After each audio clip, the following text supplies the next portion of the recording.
Ferrari's Charles Leclerc was fastest after today's opening practice for the Australian F1 Grand Prix. He just edged out Red Bull's Max Verstappen, who's favourite to win Sunday's race.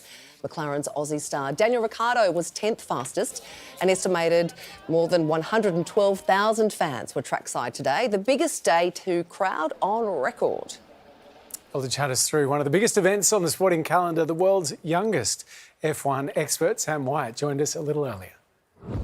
Sam, this must be like Christmas for you. How is it down there? It's packed. So many people have come in to watch their racing heroes. There are so many people here. The atmosphere is amazing and everyone's super excited to be back. So Ferrari took out the crucial practice session. I'm guessing by the clothing that you're wearing that you may be happy with that. Yeah, very happy. They've looked quite fast over the season, but very fast today. Red Bull also are very fast, so watch out for them as well. But Leclerc and Sainz topping practice 1 and practice 2. OK, Sam, so give us the hot tip, mate. Who takes the checkered flag on Sunday? That's what I want to focus on, Sunday. Who gets it on Sunday, Sam?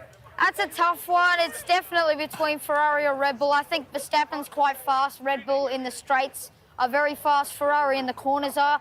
My hot tip's on Verstappen, but watch out for Leclerc and Sainz too.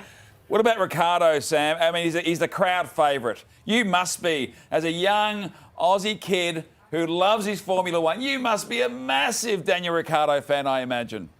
Yeah, even though I'm wearing a Ferrari shirt, I do love Daniel Ricciardo, and everyone loves him here. Even people in America, all over the world, they love to see him, watching him on Drive to Survive, and everyone here loves to see him. So much support, and hopefully he has a really nice race. Yeah, OK, you say nice race, Sam, but wouldn't you love to see Daniel Ricciardo win the race? That would be amazing. That would be awesome for everyone. Oh, Sam, tell us, what does it mean to you to have racing back in Australia? It means a lot. I mean, 2 years without the Grand Prix, last being held in 2019.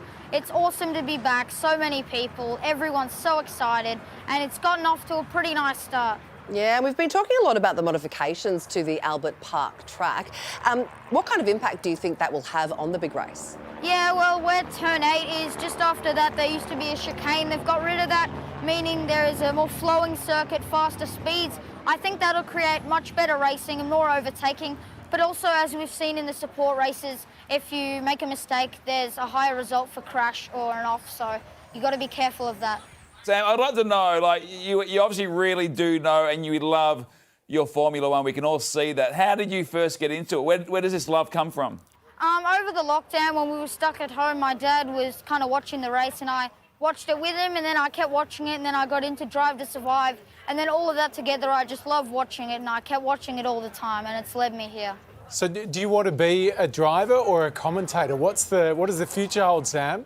It's probably a little late to be a driver as much as I'd like to be one, so I think commentating's probably my path or something in the media. Hasn't even got his licence yet. Well, your media career's already started, Sam. It's off to a great start.